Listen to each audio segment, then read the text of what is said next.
The Southwest is a vast and a beautiful country. It can be harsh and unforgiving at times, but it can also be very sustainable if you know where to look. This area was home to many amazing and adept cultures that not only survived in this landscape, they thrived. Walk with me as we step back in time and relive an era when this land was untouched by modern hands and bustling with life.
Years ago, I'm reading through this book, Primitive Technology, a Book of Earth Skills, and this is basically a compilation of the best from the Bulletin of Primitive Technology, and it was put together by Dave Westcott. And I'm looking through here, and I stumbled across this article on a Basketmaker 2 knife, and it's written by a friend and mentor of mine, Dave Holliday. So I'm looking through this article, and it was the most beautiful knife I'd ever seen.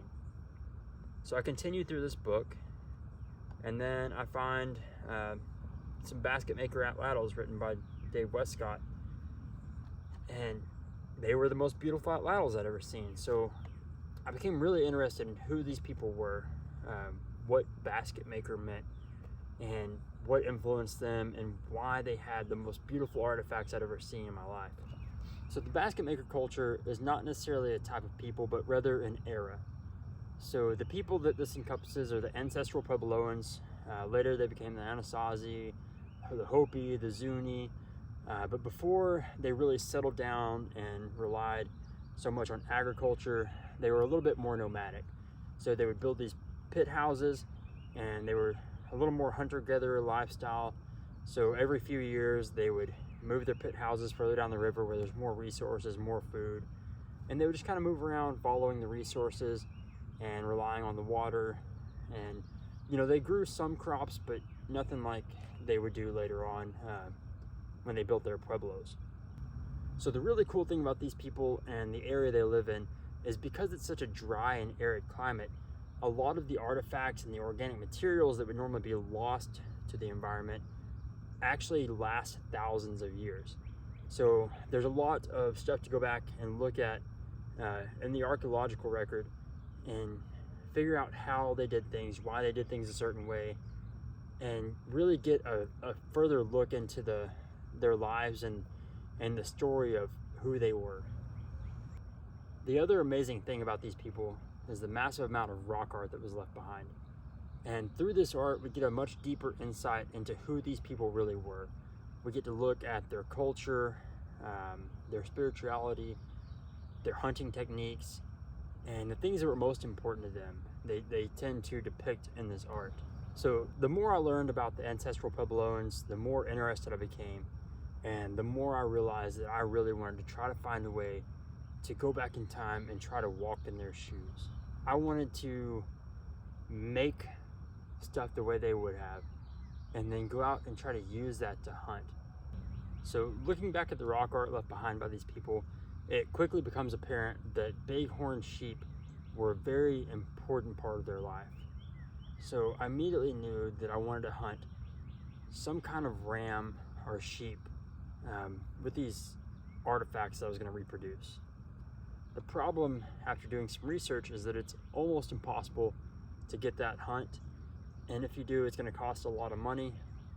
So for the sake of time and convenience and financial issues, I had to find a way around that and hunt something as similar as I could to a bighorn sheep without having to do the bighorn sheep. So the great thing about Texas is we have a lot of big game ranches where you can hunt different types of rams, such as Corsican rams, painted desert sheep, black-bellied Barbados rams. There's a whole slew of different rams that are fairly similar to bighorn sheep, but much more available to hunt here in Texas. So I couldn't reproduce Basketmaker artifacts without including the thing that got me interested in these people to begin with, which is the sand dune knife. This is the first replica I've made after reading that article many years ago, and I knew that this was going to be the one I had to use for this hunt. So this knife actually broke the tip off, and that was done during the processing of the ram that I actually hunt in this video. So this thing was in really good shape. I've had it for years. I actually replicated it many years ago before I even decided to do this hunt, and I've used it a lot. But as you can see, that tip broke off during use. So for the actual atlatl itself, which is probably the most important piece of the puzzle, this is the part that's actually going to throw the dart or the spear that I'm going to hunt the ram with. I kind of decided to settle on more of a generic version. So I looked through a bunch of different styles of atlatls they found in caves, and I eventually settled on this idea of the generic Basketmaker atlatl that Dave Westcott wrote the article on many years ago. So I kind of followed his article, and that is how I came up with this atlatl. Again, this is kind of a hybrid from many different examples. This is very similar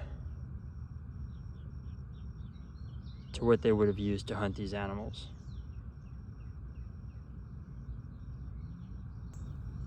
So for my darts, I actually used river cane, which is really similar to the phragmite or reeds that they would have used for their darts.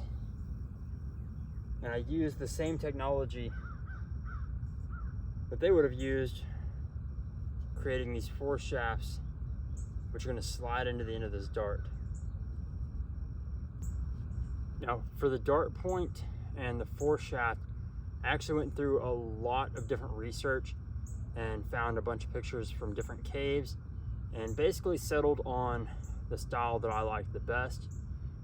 There's a lot of examples of different sizes and lengths. Most of them are pretty similar in width, but they would actually re-nap them as they got shorter. So I went with one of the longer, newer looking points and 4 shaft. So this one is a replica of a 4 shaft that I found during my research.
All right, guys, I've been trying to get on this ram, and it was coming down a trail close to this cottonwood tree behind me here. So I was set up behind here, hiding out of sight, and it came by, but it was just a little too far out of reach. I didn't feel comfortable making the throw, and I really couldn't get any closer. So I let it walk, but now it's gone off and it's under a juniper tree, and it's just kind of relaxing up there. So I'm gonna let it hang out for a minute, get comfortable, and see if I can't figure out a way to ease up in and get close to this thing.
Guys, it's hot out here.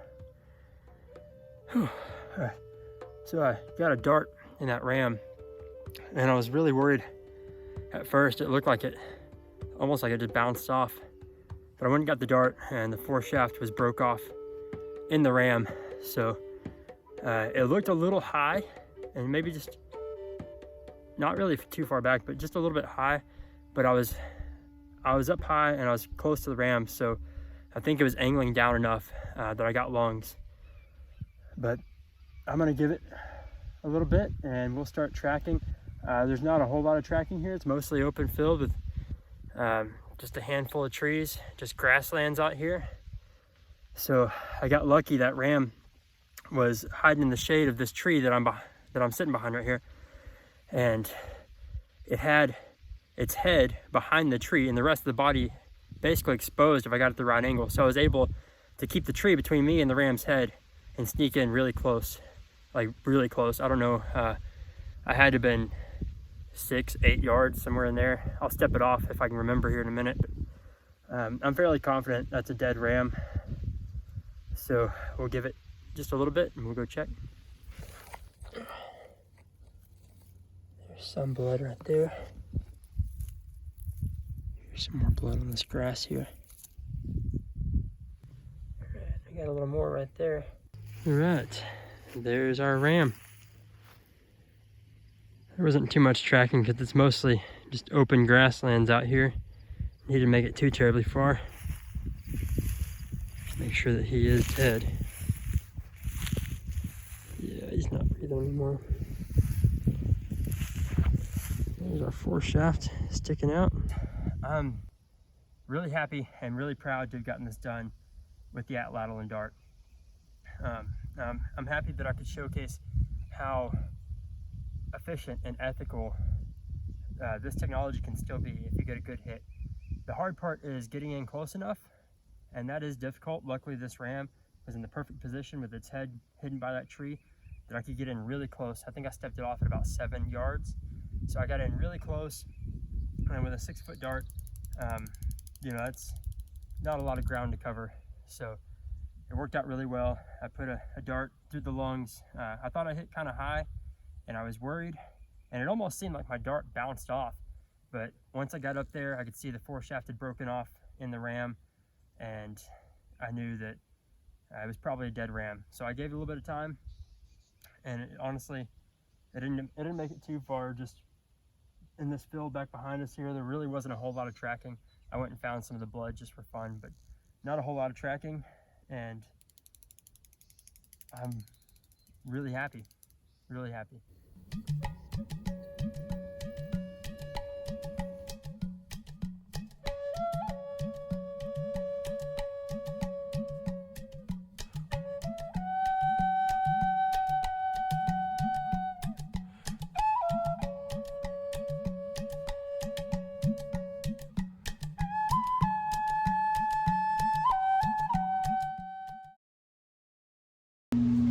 Hey guys, hopefully you enjoyed this video. If the idea of building your own primitive gear and going out and harvesting large game with it is something that excites you, we have some really amazing news for you. Primitive Wilderness Survival is going to be offering a program that does just that. We're going to build bows, we're going to make arrows, we're going to learn to make stone tips, we're going to put it all together, learn how to use it, and then as a tribe, we're going to go out and hunt a bison. So if you are semi-local, we're going to have a 5-month program, so you can take one class, 1 weekend a month. Okay, so it'll be for 5 months, 1 weekend a month.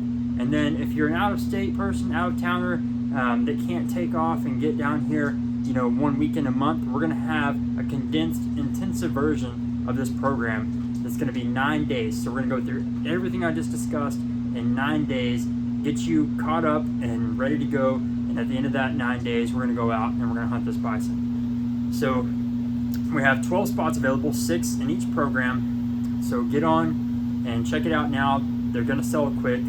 It's pretty affordable for what we're doing, and you can get on there. And like I said, we're going to be making our own bows similar to this, making our own river cane arrows